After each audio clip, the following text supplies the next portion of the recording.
मुंबई में देखो संजय जी, कितने साल से खड्डों का सामना कर रहे हैं आप, गड्ढों का। अभी आपको मैं बताता हूँ कि हमारी सरकार आने के बाद हमने निर्णय लिया अगले 2-3 साल में मुंबई गड्ढों से मुक्त होनी चाहिए, एक भी गड्ढा नहीं होना चाहिए। खड्डे मुक्त मुंबई पाहिजे ना तुम्हाला? मग आता पहिला निर्णय आम्ही काय घेतला, या मुंबईतले सर्व रस्ते सिमेंट कॉन्क्रीटचे झाले पाहिजे। काम चालू झालं की नाही?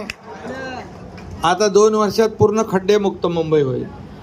अगला 25 साल आपको एक भी खड्डा नहीं दिखेगा। कंक्रीट का रोड होगा तो नहीं दिखेगा ना। इससे पहले क्यों नहीं हुए?